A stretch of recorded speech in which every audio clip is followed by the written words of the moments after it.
नमस्कार। आज हम भूगोल के एक बहुत ही दिलचस्प चैप्टर भारत संसाधन एवं उपयोग को समझने जा रहे हैं।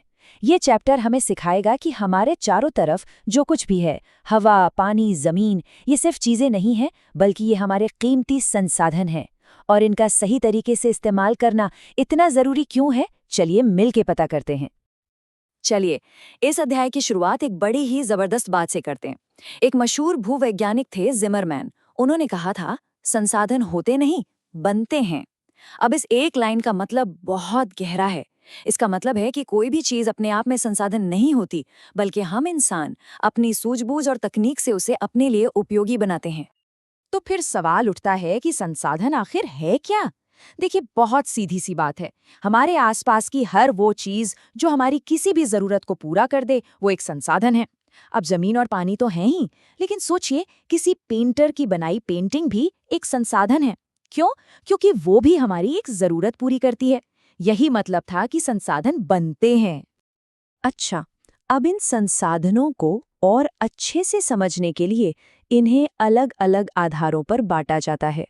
जैसे वो पैदा कैसे हुए, इस आधार पर कि वो जैविक हैं या अजैविक, उनके इस्तेमाल के आधार पर कि क्या हम उन्हें दोबारा इस्तेमाल कर सकते हैं, यानी नवीकरणीय है या नहीं। और ठीक इसी तरह उनके मालिक कौन हैं और उनका कितना विकास हुआ है, इस आधार पर भी उन्हें अलग-अलग वर्गों में रखा जाता है। उपयोगिता के आधार पर जो वर्गीकरण है, वो सबसे ज्यादा जरूरी है। नवीकरणीय संसाधन मतलब वो जिन्हें हम फिर से बना सकते हैं या जो कभी खत्म ही नहीं होते, जैसे सूरज की रोशनी या हवा। दूसरी तरफ है अनवीकरणीय संसाधन। ये वो हैं जो एक बार खत्म हो गए तो समझो गए। उन्हें बनने में लाखों लाखों साल लग जाते हैं, जैसे कोयला और पेट्रोल। इसीलिए कहते हैं कि इनका इस्तेमाल बहुत ही सोच समझ कर करना चाहिए। ये जो संसाधन हैं, ये हमारी धरती की सबसे बड़ी दौलत हैं।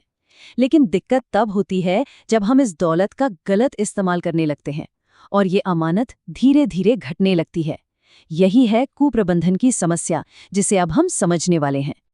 असल में सारी समस्या की जड़ यहीं पर है। जब हम बिना सोचे समझे या सिर्फ अपने लालच में आकर संसाधनों का अंधाधुंध इस्तेमाल करते हैं, तो इससे न सिर्फ हमारे पर्यावरण को नुकसान पहुंचता है, बल्कि समाज और अर्थव्यवस्था पर भी इसका बहुत ही बुरा असर पड़ता है। ये समस्या कितनी बड़ी है, इसका अंदाजा बस इस एक आंकड़े से लगाइए। हमारे देश में करीब करीब 13 करोड़ हेक्टेयर जमीन की क्वालिटी खराब हो चुकी है। ये बहुत बड़ा आंकड़ा है और ये दिखाता है कि हम अपनी जमीन को कितना बड़ा नुकसान पहुंचा चुके हैं। चलिए इसे एक असली उदाहरण से समझते हैं। पंजाब को हम सब उसकी खेती के लिए जानते हैं, है ना? लेकिन वहीं पर जमीन की क्वालिटी खराब होने का एक बहुत बड़ा कारण है जरूरत से ज्यादा सिंचाई करना। पंजाब में देखिए, कुल जमीन के 80% हिस्से पर खेती होती है। वहीं अरुणाचल प्रदेश जैसे राज्यों में ये 10% से भी कम है। इससे ये साफ पता चलता है कि पंजाब की जमीन पर खेती का दबाव कितना ज्यादा है। तो होता क्या है ज्यादा सिंचाई से? इससे जलाक्रांतता की स्थिति बन जाती है। मतलब खेतों में पानी जमा हो जाता है, और जब पानी जमा होता है तो जमीन में नमक और क्षार की मात्रा बढ़ जाती है। इसका सीधा नतीजा ये होता है कि जमीन धीरे धीरे बंजर होने लगती है, अपनी उपजाऊ शक्ति खो देती है। और देखिए, समस्या सिर्फ जमीन तक ही नहीं है। संसाधनों के गलत इस्तेमाल से हमारा समाज अमीर और गरीब में बंट जाता है। जंगली जानवरों के घर छिन जाते हैं, हमारा पीने का पानी जहरीला हो जाता है, और जंगल तो इतनी तेजी से खत्म हो रहे हैं कि आप सोच भी नहीं सकते। तो अब सवाल यह है कि क्या इसका कोई हल है? जी हाँ, बिल्कुल है। और वो हल है नियोजन और संरक्षण। यही वो दो चाबियां हैं जो हमारे भविष्य का ताला खोलेंगी। संसाधन नियोजन का सीधा सा मतलब है संसाधनों का समझदारी से और एक प्लान बनाकर इस्तेमाल करना। ये किसी भी देश के विकास के लिए बहुत ही ज्यादा जरूरी है, ताकि संसाधन आज भी हमारे काम आए और हमारी आने वाली पीढ़ियों के लिए भी बचे रहें। अब ये संसाधन नियोजन एक पूरी प्रक्रिया है। इसके 4 खास स्टेप्स हैं। पहला, देश भर में पता लगाना कि हमारे पास कौन कौन से संसाधन हैं। दूसरा, ये देखना कि वो कितनी मात्रा में और किस क्वालिटी के हैं। तीसरा, उनको निकालने और इस्तेमाल करने के लिए सही टेक्नोलॉजी और सिस्टम बनाना। और चौथा, इस पूरी योजना को देश की मेन डेवलपमेंट प्लान से जोड़ना। और हाँ, प्लानिंग के साथ साथ संरक्षण भी उतना ही जरूरी है। देखिए, संरक्षण का मतलब ये बिल्कुल नहीं है कि हम संसाधनों का इस्तेमाल करना ही बंद कर दें। नहीं, इसका मतलब है कि हम उनका इस्तेमाल एक प्लान के साथ और समझदारी से करें ताकि बर्बादी न हो।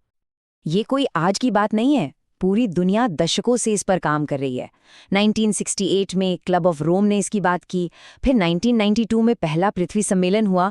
मतलब दुनिया भर में संसाधनों को बचाने के लिए लगातार कोशिशें होती रही हैं। तो इन सारी कोशिशों का, सारी प्लानिंग का आखिरी लक्ष्य क्या है? वो लक्ष्य है सतत विकास। यही हम सबका साझा भविष्य है। सतत विकास की परिभाषा बहुत सीधी और साफ है। ऐसा विकास जो हमारी आज की जरूरतें तो पूरी करें, लेकिन हमारी आने वाली पीढ़ियों की जरूरतों के साथ कोई समझौता ना करे, और ये सब कुछ पर्यावरण को बिना कोई नुकसान पहुंचाए हो।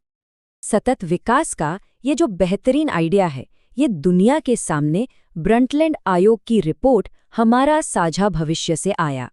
ये हमें याद दिलाता है कि ये धरती और इसके सारे संसाधन हम सबकी साझी विरासत हैं, और इसकी देखभाल करना भी हम सबकी एक सामूहिक जिम्मेदारी है। महात्मा गांधी ने तो बहुत पहले ही इस पूरी समस्या की जड़ को पकड़ लिया था। उनका ये कहना कि हमारे पास पेट भरने के लिए बहुत कुछ है, लेकिन पेटी भरने के लिए नहीं, इंसान के लालच और जरूरत के बीच के फर्क को बिल्कुल साफ कर देता है।